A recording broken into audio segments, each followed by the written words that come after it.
Assalamualaikum warahmatullahi wabarakatuh. Perkenalkan, saya Nurifka Oktariza.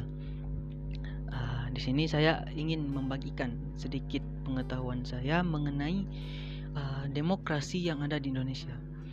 Jadi, Indonesia menganut demokrasi Pancasila dalam sistem pemerintahannya, di mana demokrasi ini menempatkan rakyat sebagai pemegang kekuasaan tertinggi, atau kita sering mendengarnya dari rakyat untuk rakyat dan kembali kepada rakyat. Nah, tentu saja demokrasi Pancasila berarti bahwa dalam pelaksanaannya itu menerapkan apa yang ada dalam butir-butir Pancasila. Nah, sebelum Indonesia menganut demokrasi Pancasila, Indonesia pernah menganut demokrasi liberal dan juga demokrasi terpimpin. Nah, di sini saya akan sedikit memaparkan mengenai apa itu demokrasi liberal dan apa itu demokrasi terpimpin, serta apa saja yang terjadi di masa itu ketika Indonesia menggunakan atau menganut demokrasi liberal dan terpimpin. Yang pertama, Indonesia pada masa Orde Lama itu menganut dua demokrasi, yakni demokrasi liberal dan demokrasi terpimpin. Demokrasi liberal berlangsung sejak tahun 1945 hingga 1959. Pada demokrasi liberal ini, sistem pemerintahannya itu parlementer, di mana kekuasaan berada di tangan parlemen. Parlemen dapat memilih Perdana Menteri dan parlemen juga yang dapat menjatuhkan Perdana Menteri. Nah, sementara presiden di demokrasi liberal dengan sistem pemerintahan parlementer ini hanya sebagai lambang atau berkedudukan sebagai kepala negara, bukan sebagai kepala pemerintahan atau kepala eksekutif. Jadi di sini presiden itu hanyalah simbol negara gitu, hanya jadi lambang sebagai kepala negara, bukan sebagai orang yang bermain di dalam roda pemerintahan, di dalam eksekutif. Nah, kemudian di demokrasi liberal, akuntabilitas politik itu sangat tinggi dan partai-partai politik itu mengalami perkembangan yang sangat nyata. Namun, demokrasi liberal ini dinilai mengalami kegagalan. Mengapa? Yang pertama, dominannya partai politik. Yang kedua, landasan ekonomi yang masih lemah. Nah, kita tahu Indonesia baru saja meraih kemerdekaan di masa itu. Indonesia baru membentuk negaranya, sehingga jelas ekonomi di Indonesia itu masih sangat lemah. Nah, ini yang terakhir yang menjadi faktor utama runtuhnya demokrasi liberal di Indonesia, yaitu ketidakmampuannya Dewan Konstituante dalam membentuk UUDS 1950, Undang-Undang Dasar Sementara 1950. Kita tahu bahwa konstituante ini dibentuk untuk membentuk satu undang-undang yang baru untuk menggantikan Undang-Undang Dasar 1945.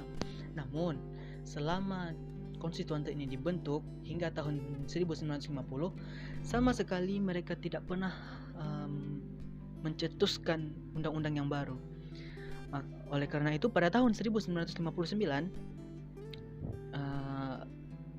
dikeluarkanlah dekret presiden, tepatnya pada tanggal 5 Juli 1959, yang mana isinya, yang pertama, pembubaran Dewan Konstituante.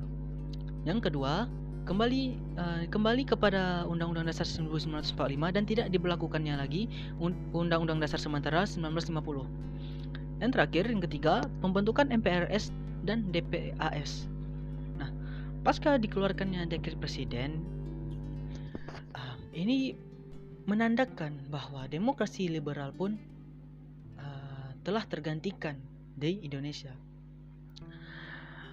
Demokrasi liberal digantikan dengan demokrasi terpimpin, tepatnya pada tahun 1959.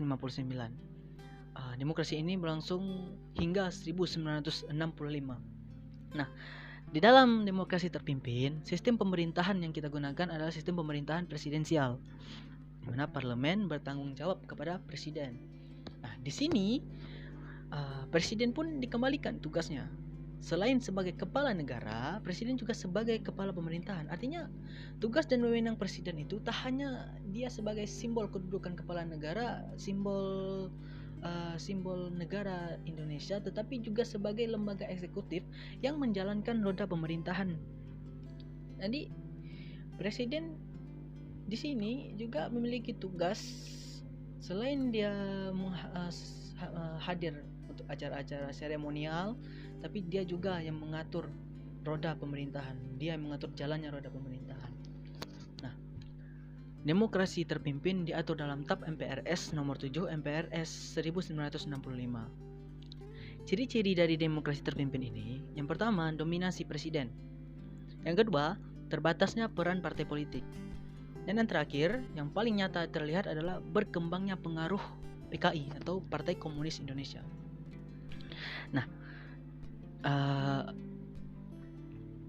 demokrasi terpimpin ini juga mengalami penyimpangan, dan ini penyimpangan ini yang membuat demokrasi terpimpin ini pun digantikan dengan demokrasi Pancasila, serta berubah pula lah masanya dari masa Orde Lama ke Orde Baru. Nah, apa sih penyimpangannya? Yang pertama, mengaburnya sistem kepartean.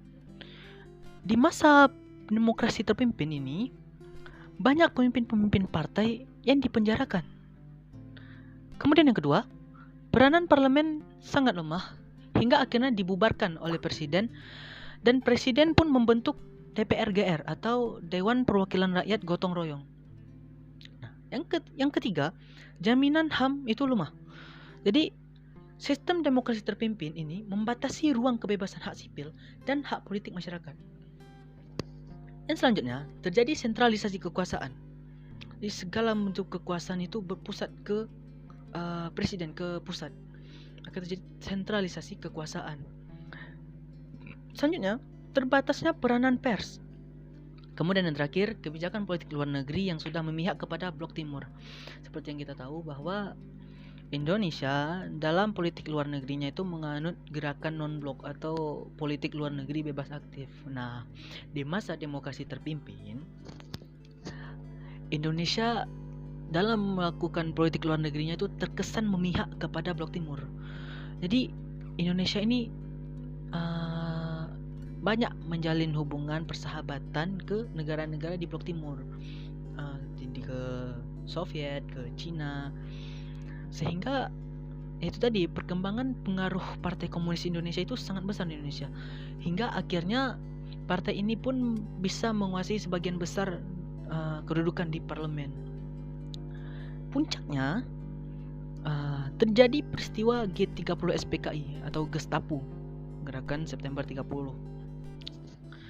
Peristiwa berdarah yang hanya terjadi di Indonesia.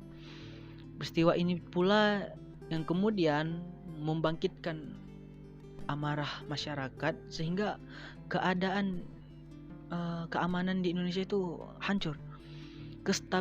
Stabilitas keamanan di Indonesia itu hancur pada masa itu, pasca Gerakan September 30, pasca G30 SPKI.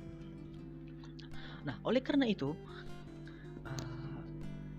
atas kejadian-kejadian yang tadi, faktor-faktor tadi pun, akhirnya demokrasi terpimpin digantikan dengan demokrasi Pancasila, dan pemerintahan Presiden Soekarno pun digantikan oleh Presiden Soeharto. Di sinilah dimulai masanya dengan nama Orde Baru. Ditandai dengan pertama dikeluarkan Supat Semar, Surat Perintah 11 Maret 1966, yang mana salah satu isinya mengatakan bahwa penyerahan mandat kepada Soeharto dalam mengembalikan stabilitas keamanan dalam negeri. Nah, di masa Orde Baru ini, itu dikenal dengan konsep demokrasi Pancasila, dengan tekad untuk melaksanakan Pancasila dan Undang-Undang Dasar secara murni dan konsekuen. Nah, di awal Orde Baru, mereka memberikan harapan kepada masyarakat. Mereka melakukan pembangunan di segala bidang melalui program Pelita 1, 2, 3, 4, dan 5. Nah, di masa ini juga Indonesia berhasil menyelenggarakan pemilu tepatnya pada tahun 1971, 77, 82, 87, 92, dan 97. Nah, di awal masa pemerintahan Orde Baru ini, Presiden Soeharto mendapatkan kepercayaan dari rakyat. Mengapa? Dasarnya karena satu, Soeharto ini mampu mengeluarkan bangsa Indonesia dari keterburukan.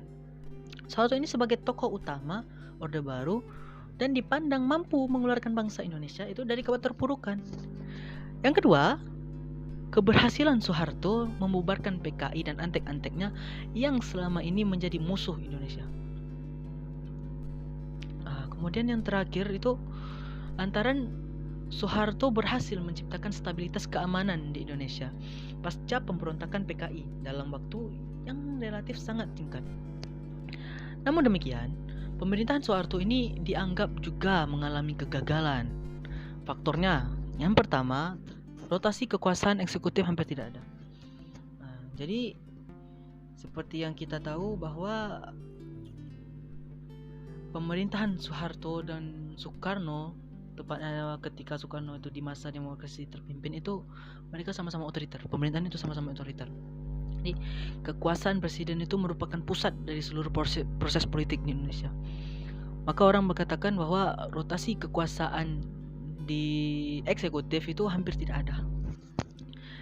Selanjutnya, rekrutmen politik yang tertutup.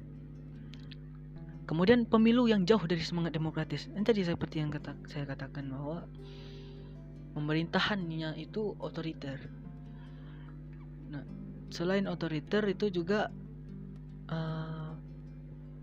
dalam pemilu itu yang menang ya itu saja, dia saja, Soeharto saja yang menang, sehingga dikatakan pemilu yang dilaksanakan itu jauh dari semangat demokrasi. Kemudian pengakuan HAM yang terbatas. Nah, di masa Presiden Soeharto atau di Orde Baru itu kita sudah sama-sama tahu lah bagaimana banyaknya aktivis, banyaknya pejuang-pejuang HAM itu yang hilang tanpa bekas gitu. Terus juga di masa ini ada yang namanya Petrus, penembak misterius. Jadi mereka ini sering bisa dikatakan meneror masyarakat begitu. Walaupun memang adanya Petrus ini membuat yang namanya premanisme di Indonesia itu berkurang. Namun jelas yang namanya kita pembunuhan itu melanggar HAM. Nah, yang terakhir, ini yang paling jelas terlihat di masa Orde Baru itu dan sampai sekarang itu tidak bisa disembuhkan penyakitnya, yaitu KKN, korupsi, kolusi, dan nepotisme. Praktik KKN ini telah berlangsung sejak masa Soeharto sampai sekarang dan itu tidak bisa diobatkan. Namun di masa Soeharto itu KKN ada di mana-mana, merajalela di mana-mana di seluruh Indonesia. Dan ya mungkin itu yang menyebabkan Indonesia kembali terpuruk. Tepatnya pada tahun 98 terjadi hancurnya ekonomi nasional atau krisis moneter. Kemudian juga terjadi krisis politik. Kemudian TNI tidak lagi bersedia menjadi alat kekuasaan Orde Baru. Dan yang terakhir ini juga yang menyebabkan tahun 98 itu Soeharto turun, yaitu terjadinya gelombang demonstrasi besar-besaran di seluruh Indonesia. Bahkan seperti yang kita tahu pada tahun itu juga para mahasiswa menduduki gedung MPR, DPR.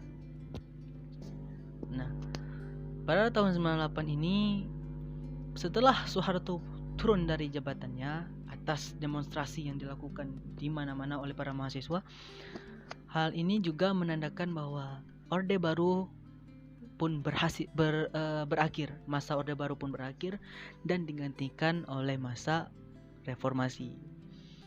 Dan demokrasi yang dianut pada masa ini juga tetap demokrasi Pancasila.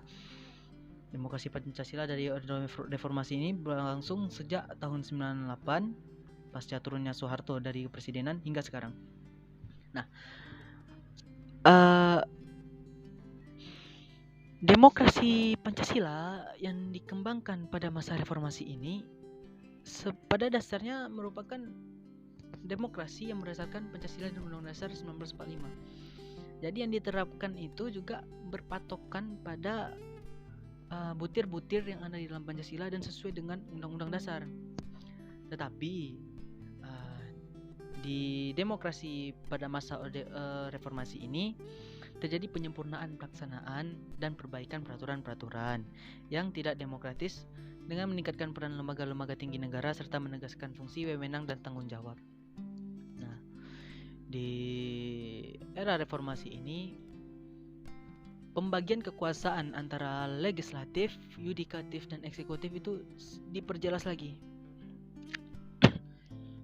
Jadi antara eksekutif, legislatif, dan yudikatif ini fungsi, tugas, dan wewenangnya itu diperjelas lagi di era reformasi. Jadi pemisahan kekuasaan dan tata hubungannya itu semakin jelas sehingga tidak lagi ada yang namanya tumpang tindih antara ketiga lembaga tadi. Nah, mungkin ini yang bisa saya sampaikan. Lebih dan kurangnya saya mohon maaf. Jika ada salah-salah kata atau sedikit melenceng informasi yang saya berikan, saya mohon maaf yang sebesar-besarnya. Wabillahi taufiq wal hidayah. Assalamualaikum warahmatullahi wabarakatuh.